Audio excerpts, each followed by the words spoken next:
Bonjour à tous, bienvenue dans notre nouveau Facebook Live du CHU, un Facebook Live consacré aujourd'hui à l'endométriose. En effet, le mois de mars est le mois de prévention et d'information sur l'endométriose. C'est donc l'occasion de faire le point sur cette maladie encore peu connue et parfois trop peu diagnostiquée. L'endométriose est une maladie invisible qui est longtemps passée inaperçue, même aux yeux du corps médical. Pourtant, aujourd'hui, près d'une femme sur 10 en souffre. Douleurs atroces, infertilité, cette maladie peut devenir invalidante si elle n'est pas bien prise en charge. Donc aujourd'hui, nous aurons 3 invités. En deuxième partie d'émission, je recevrai Madame Pantier, qui est sage-femme à la maternité de Nancy. Ensuite, une patiente viendra nous témoigner de son parcours et de sa vie aujourd'hui. Et puis en première partie, j'ai le plaisir d'accueillir le docteur Elena Martin. Elena Martin, bonjour, merci d'être avec nous. Merci de m'avoir invitée aujourd'hui. Donc vous êtes gynécologue, chef de clinique en gynécologie médicale à la maternité de Nancy et vous participez donc aux consultations du parcours endométriose. Alors expliquez-nous concrètement l'endométriose, c'est quoi ? Alors l'endométriose, c'est une maladie chronique, douloureuse, invalidante, qui se définit par la présence de tissu endométrial en dehors de l'utérus, dans le ventre. Le tissu endométrial, c'est quoi ? C'est la muqueuse que l'on fabrique tous les mois pour normalement accueillir une grossesse et qui s'élimine au moment des règles. La provenance de ce tissu endométrial n'est pas totalement élucidée. Une des théories principales, ce serait le reflux par les trompes du sang menstruel et ensuite le sang menstruel qui se dépose dans le ventre. Or, la majorité des femmes ont un reflux tubaire de sang menstruel. Donc, dans le cas de l'endométriose, les femmes seraient plus sensibles, auraient du mal à éliminer ces cellules et leur présence anormale induisent dans l'inflammation, des adhérences dans le ventre, des lésions et donc des douleurs chroniques. Alors, ces douleurs chroniques, vous parliez des douleurs chroniques, mais quels sont les symptômes en fait ? À partir de quand on peut se demander si on ne souffre pas d'endométriose ? Alors, souvent au premier plan, ce sera les règles douloureuses qui sont invalidantes. Les antalgiques standards ne vont pas fonctionner, que ce soit le Spasfon, le Doliprane, l'ibuprofène. Ces douleurs vont être responsables d'absentéisme à l'école, au travail. Il peut s'associer également des difficultés à uriner, des difficultés à la défécation, des troubles digestifs, des ballonnements, des douleurs au moment des rapports sexuels, des douleurs pelviennes chroniques. Finalement, il y a vraiment beaucoup de symptômes. Parfois, les règles douloureuses ne sont pas au premier plan. D'accord. Est-ce que c'est une maladie qui peut être héréditaire ? Alors, c'est une maladie multifactorielle. Il va y avoir plusieurs composantes. Une composante génétique, effectivement, une composante environnementale et une composante due aux menstruations et donc ce reflux de sang par les trompes. On considère que pour la famille proche, donc les apparentés au premier degré, vont avoir un risque multiplié par 5 d'endométriose si une patiente est atteinte d'endométriose. Donc, par exemple, une femme, sa sœur aura 5 fois plus de risque d'endométriose si elle-même elle est atteinte d'endométriose. D'accord. Et à partir de quel âge on commence à souffrir d'endométriose et est-ce que c'est au même âge qu'on peut poser le diagnostic ? Alors, c'est pareil, tous les profils peuvent se voir. En général, c'est plutôt d'apparition secondaire. Donc, après les premières règles, il va y avoir plusieurs années sans douleur. Et au bout d'un certain temps, des douleurs, que ce soit au moment des règles, des douleurs chroniques qui vont apparaître. Mais ça peut également se développer à partir de l'adolescence. D'accord. Donc dès qu'il y a des douleurs, il faut vraiment explorer. Ok. Alors, comment savoir si une patiente est atteinte d'endométriose ? Donc, en première intention, toute patiente qui présente des douleurs pelviennes chroniques, que ce soit au moment des règles ou même n'importe quel type de douleur pelvienne, doit se voir prescrire en première intention une échographie pelvienne. D'accord. Mais attention, parce qu'une échographie pelvienne normale n'élimine pas le diagnostic. Donc, devant une résistance à un traitement bien conduit, on peut être amené à faire une imagerie supplémentaire, donc l'IRM pelvienne, qui sera plus précise pour mettre en évidence les lésions. D'accord, ok. Si ça répond à votre question. Tout à fait. Merci. Oui, c'est ça. Alors, est-ce qu'il existe plusieurs formes d'endométriose ? Ou est-ce que toutes les femmes souffrent de la même chose ? Comme je le disais, ça peut se présenter sous différentes formes. Après, il va surtout y avoir différents types de lésions d'endométriose. Elles peuvent être soit superficielles, donc ça va être des lésions simplement posées sur la paroi abdominale. Ça peut être des lésions dans les ovaires sous forme de kystes qu'on appelle endométriome, ou ça peut être des lésions profondes qui vont atteindre les organes, donc notamment le système digestif le plus souvent ou le système urinaire. Mais attention, parce que l'atteinte n'est pas corrélée à la symptomatologie. Donc on peut découvrir de façon fortuite sur une imagerie pelvienne qui va être réalisée pour une autre raison, plus tard, découvrir des lésions d'endométriose, alors que la patiente n'a aucun symptôme. Et à contrario, une patiente qui a énormément de douleurs, on aura des lésions à minima. Donc on parle vraiment d'endométriose maladie quand il y a des douleurs ou tout autre symptôme, éventuellement aussi de l'infertilité, quand il y a les lésions associées à l'imagerie. D'accord. Et est-ce que c'est une maladie qui évolue au fil de la vie de la femme ? C'est une maladie chronique qui a en effet un potentiel évolutif, notamment du fait du sang menstruel par reflux tubaire, même si les preuves scientifiques sont peu robustes, mais on considère que de la puberté à la ménopause, c'est une maladie qui peut évoluer. Et comme je le disais, elle peut se présenter sous multiples formes. C'est pour ça qu'il y a une prise en charge vraiment personnalisée à chaque patiente en fonction de ses symptômes, de la localisation des lésions, de son désir de grossesse ou non. D'accord. Alors, quelles sont justement les conséquences de l'endométriose sur la vie d'une femme ? Les douleurs, surtout, vont avoir un retentissement sur la qualité de vie qui va pouvoir être important. Et puis, il peut y avoir aussi des conséquences comme de l'infertilité, notamment parce qu'on considère que sur toutes les patientes qui consultent pour infertilité, il y en aura un tiers quand même qui est atteinte d'endométriose, pour lesquelles, justement, il pouvait ne pas y avoir de douleur et que ça n'avait pas été diagnostiqué, ou pour lesquelles il y aurait eu un retard diagnostique éventuellement. Et ça s'explique justement par tout ce phénomène inflammatoire, ces adhérences qu'il y a dans le ventre à cause de ce sang qui est déposé au niveau du ventre alors qu'il ne devrait pas être présent. D'accord. Alors, maintenant, parlons des traitements. Est-ce qu'il y a des traitements pour vraiment combattre l'endométriose ? Est-ce que l'on peut en guérir ou est-ce qu'on peut au moins soulager les patientes qui en souffrent ? Alors, effectivement, on ne peut pas guérir en tant que tel de l'endométriose. Le traitement, il va plutôt être suspensif. Donc, en première intention... Alors, suspensif, c'est-à-dire qu'il va calmer les douleurs, bloquer éventuellement l'évolution, comme on disait que c'est une maladie qui a un potentiel évolutif. Donc, en première intention, on va proposer un traitement hormonal qui va justement donc bloquer les règles, donc empêcher le reflux de sang menstruel par les trompes, empêcher cette inflammation, ces adhérences et donc diminuer les douleurs. Donc votre médecin peut soit vous prescrire une contraception par voie orale, un stérilet hormonal, un implant, mais attention, surtout pas de stérilet au cuivre quand on a des règles douloureuses, parce que le fonctionnement du stérilet au cuivre, c'est justement l'inflammation pour empêcher la nidation d'une éventuelle grossesse. Et donc, ça risque d'aggraver les douleurs et les lésions.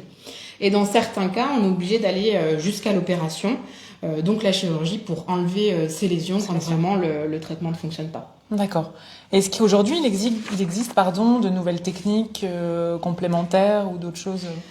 Alors d'ici la fin de l'année, on espère en tout cas qu'une nouvelle technique sera remboursée et possible pour nous de les prescrire.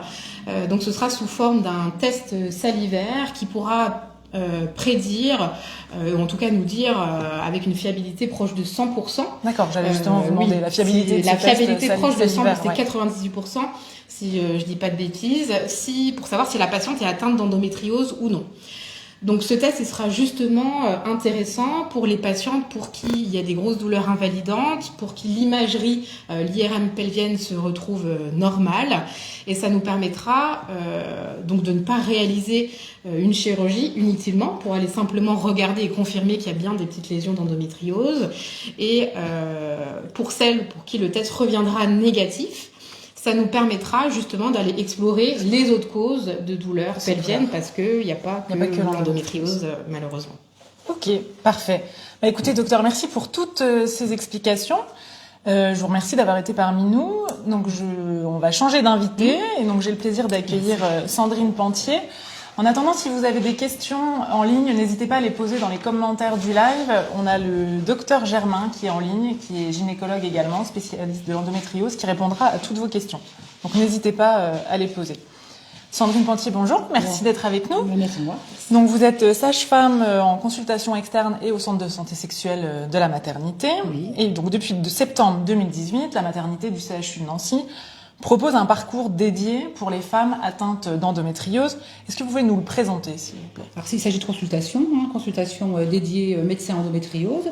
Depuis 2018-2019 également, une consultation dédiée sage-femme orientation endométriose, où on va effectivement, comme l'a dit le docteur Martin, faire la consultation, discuter avec la patiente de sa diminution de qualité de vie, de ses douleurs. La sage-femme peut faire, donc ce que je fais moi, c'est ce qu'on appelle l'orientation, c'est-à-dire que je peux voir de première intention, par exemple, les jeunes filles qui ont des règles douloureuses, et c'est ce qui m'arrive vraiment, c'est ces jeunes filles-là qui n'ont vu encore pas de gynécologue, et puis se poser la question, parce que l'endométriose est vraiment médiatisée, donc elles ont entendu parler, et donc moi je fais l'anamnèse, donc c'est-à-dire on revient sur leurs antécédents, sur leurs signes cliniques, comme a dit le docteur Martin, comment sont leurs règles douloureuses, combien elles estiment avoir mal, leur qualité de vie, c'est-à-dire est-ce qu'effectivement elles ont un absentéisme récurrent, qu'est-ce qu'elles prennent pour leur douleur. Et puis, donc vous faites vraiment un état des lieux, un état des lieux, situation, et en fonction, plus ou moins un examen clinique si nécessaire, l'examen gynécologique n'est pas obligatoire si elles sont d'accord, le consentement c'est important aussi dans la consultation gynéco. Et puis je peux prescrire les examens nécessaires, donc éventuellement une échographie, ça c'est quasiment tout le temps. Et puis, si elles ont des signes d'endométriose profonde, une IRM pelvienne, effectivement. D'accord, c'est ce que disait le docteur Voilà, Martin. s'il y a des signes à l'anamnèse de dyspareunie, des douleurs lors de leurs relations intimes, ou de douleurs à la défécation, je prescris volontiers une IRM. Donc tout ça, je peux faire. Pour approfondir et affiner le diagnostic. Okay. Et puis, je peux aussi, en première intention, initier un traitement, puisqu'on parlait des hormones. Donc, si elles sont d'accord, en leur expliquant. Mais moi, je trouve que ce qui est très important lors de cette première consultation, c'est reprendre une plage anatomique avec l'appareil reproducteur féminin et réexpliquer, comme disait le docteur Martin, qu'est-ce que c'est l'endométriose, c'est quoi l'endomètre, ce reflux de sang par les trompes, les cellules de l'endomètre qui ont été se nicher ailleurs, pourquoi elles ont mal, pourquoi elles ont mal, que c'est peut-être ça. Ça veut dire que 10%, ça veut dire qu'il y en a une qui aura de l'endométriose, mais il y a quand même 9 jeunes femmes que je vais voir qui ont des douleurs pelviennes et qui ne sont pas liées à l'endométriose. Voilà. Et leur expliquer que ce qui est important aussi, c'est que le traitement hormonal sera le même qu'elles ont ou non de l'endométriose sur des douleurs pelviennes, en tout cas sur des règles douloureuses. D'accord. Alors quelques chiffres. Et j'adresse par contre après, effectivement, s'il y a de l'endométriose avérée et sévère, oui, donc vous adressez mon rôle s'arrête là et j'adresse au gynéco qui fera le suivi. Ok. Alors donc quelques chiffres. Combien de personnes sont suivies chaque année à la maternité pour donc j'ai les chiffres 2022. Donc 871 consultations endométriose ont été effectuées par les médecins. Donc docteur Martin et les autres médecins. Oui, bien sûr. Docteur Maison et les autres médecins. Et 63. Moi j'ai fait 63 consultations en 2022. D'accord. Alors, donc, comment on accompagne une patiente dans son parcours? Donc, vous me disiez quand on a préparé l'émission qu'il y avait des soins de support justement pour soulager la douleur. Alors, on a parlé du traitement de la cause, s'il y a de l'endométriose ou des douleurs de règles invalidantes. Effectivement, les hormones, le stérilet hormonal. Et puis, c'est vraiment une prise en charge multifactorielle. Donc, nous, on parle aussi beaucoup de soins de support. Donc, moi, je leur parle de ce qu'on appelle l'acupuncture. Ça peut être l'ostéo, ça peut être la pratique du sport, on en est aussi beaucoup là, oui, on parle sûr, avec la sécrétion d'endorphines. Vous parliez de kiné aussi. La kiné, l'électrostimulation, alors quelquefois elles connaissent. Alors l'électrostimulation dans le but de soulager. Voilà, c'est par un flux électrique. D'accord. Ça peut les soulager, il y a plutôt de bons retours. Tout ce qui est patch chauffant. Alors des fois elles font toutes seules de façon empirique, elles ont mis une bouillotte chaude. Il y a des vrais patchs chauffants. Et puis après il y a tout le soutien plutôt psychologique. Ça peut être une prise en charge parce qu'elles sont vraiment quelquefois très très invalidées. Donc le soutien psy, la sophrologie, la méditation. Voilà, donc il y a plein de médecines complémentaires qui sont proposées. Voilà. Et puis alors moi il y a des centres antidouleurs, des centres adressés au traitement de la douleur spécifique. Et puis un sexologue, il y a aussi cette prise en charge des dyspareunies qui est importante. Si elles sont OK, on a quand même deux sages-femmes par exemple sexologues qui ont des vacations à la maternité. D'accord. Donc on y va volontiers. Alors quand on parle d'endométriose, on pense souvent à l'infertilité. Alors endométriose n'est pas forcément synonyme d'infertilité, c'est ce que vous me disiez tout à l'heure. Par contre, comment vous orientez les patientes Donc moi, dans mon rôle de sage-femme, je lâche vite. S'il y a vraiment un désir de bébé, un désir de grossesse avec des lésions avérées d'endométriose, on dit que de toute façon, dans l'endométriose, on se donne 6 mois ou voire très, très rapidement, j'adresse à un médecin qui fait une consultation d'endométriose vers l'AMP. D'accord, donc dans le centre d'AMP de la maternité. Dans le centre d'AMP à la maternité. On a aussi une consultation dédiée. Ok, très bien. Alors, on n'a pas encore abordé le sujet de l'errance de diagnostic, parce que ça peut durer très longtemps. On parlait, vous le disiez tout à l'heure, que les femmes qui ont des douleurs chroniques ne souffrent pas forcément d'endométriose. Donc, qu'est-ce qui est mis en place pour éviter cette errance de diagnostic ? Il y a des grandes directives qui datent de 2018, puis le président a encore redonné des grandes directives. On essaye de la politique française d'améliorer notre prise en charge de ces patientes-là. Alors, on parle maintenant... il y a eu un groupe de travail donc l'année dernière avec les ARS, mettre en place des filières. On parle beaucoup de filières sur le parcours de soins endométriose, avec des soins, des prises en charge de premier recours, de deuxième recours et de troisième recours. C'est un travail long, fastidieux, parce que il y a des associations comme Endo France, il y a l'ARS qui s'en est beaucoup occupée également, les scientifiques, les médecins, les gynécos, et puis ça avance, on avance tranquillement. Il y a des régions en France qui sont un petit peu en avance, comme la Bretagne, la région parisienne sont un petit peu en avance. Nous, sur la Lorraine, ça prend aussi l'Alsace, ça prend aussi Mercy, ça prend Thionville, et il faut que tout le monde s'accorde. Mais globalement, on y travaille. Bon. C'est une bonne chose. Alors, on parlait des délais de rendez-vous, parce qu'on a parfois des remarques de certaines patientes qui nous disent oui, on essaye de prendre un rendez-vous, il y a des délais de 6 mois. Donc voilà, on est conscient en tout cas de la sursollicitation et du délai de prise de rendez-vous. Alors, on évoquait ensemble une solution, entre guillemets, si on peut dire ça, ce serait d'en premier recours, de consulter... Le premier recours, nous on appelle premier recours... Parce que vous êtes vraiment troisième recours. On est troisième recours au CHRU, effectivement. Le premier recours, c'est la sage-femme libérale, c'est le gynéco de ville, c'est le médecin traitant. Par manque de formation, et puis manque de gynéco, ils ne sont pas tous au clair, c'est vraiment un sujet qui évolue beaucoup. Pourraient prescrire, pourquoi pas, échographie, plus ou moins IRM s'ils ont été formés sur les signes d'endométriose profonde. Pourquoi pas initier un traitement ? Et puis après, donc c'est ça le premier recours. Le deuxième recours, c'est l'hôpital. Et puis le CHU, le petit hôpital qui peut aussi IRM et puis traiter. Et normalement, le troisième recours, nous, c'est travailler avec les radiologues, travailler avec les médecins, travailler avec l'AMP, et sur de l'endométriose, normalement, sévère. D'accord. Alors, le troisième recours a pour mission de la recherche, a pour mission la formation, l'enseignement, et puis la chirurgie, si nécessaire. Si nécessaire. Très bien. Écoutez, je vous remercie pour toutes ces informations. On notera les numéros de téléphone, tous les éléments pour prendre rendez-vous dans les commentaires de ce live.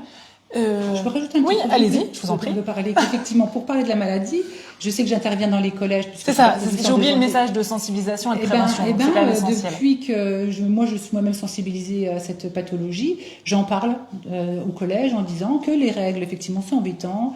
Mais qu'il n'y a pas lieu de rester couché 1 ou 2 jours par mois. C'est le moment de se rapprocher peut-être de son médecin traitant ou peut-être éventuellement du gynéco pour faire un diagnostic et parler de ça. Très bien. Merci. Je vous remercie. Merci. Donc, j'ai le plaisir d'accueillir maintenant Angélique, qui est patiente, qui est suivie pour de l'endométriose. Donc, n'hésitez pas à continuer à poser vos questions dans les commentaires du live. Nous avons notre expert en ligne pour y répondre. Angélique, merci d'être venue jusqu'à nous. Donc, je vais vous laisser nous parler de votre parcours, de comment vous avez eu connaissance de comment le diagnostic a été posé. Donc, est-ce que vous connaissiez surtout, vous aviez déjà entendu parler d'endométriose avant votre diagnostic? Alors, expliquez-nous un peu ce que... Je pense que j'ai pas eu d'endométriose à l'adolescence. Par contre, je fais partie des adolescentes qui ont eu des règles très douloureuses dès le départ, très invalidantes. C'était peut-être le premier signe, mais à l'époque, on n'en parlait pas. Donc, ça passait un petit peu comme ça. Et puis, ça a commencé en fait à la naissance de mon deuxième enfant, où j'ai commencé à avoir vraiment des douleurs très intenses, des douleurs... Donc après la naissance de votre enfant. Ouais. Des douleurs que j'avais pas Vous n'aviez pas eu connues avant. Très invalidantes au moment des rapports, au moment d'aller à la selle, des règles hémorragiques que j'avais pas non plus avant, des règles qui disparaissaient, qui revenaient. Enfin, c'était vraiment quelque chose d'irrégulier. Et ça a commencé à m'inquiéter. Donc c'est là que j'ai consulté auprès de ma gynécologue. Donc d'abord votre Voilà, gynécologue. ma gynécologue, je lui ai fait part de mes symptômes et je pense que par mes connaissances, justement, elle est passée à côté parce que D'accord.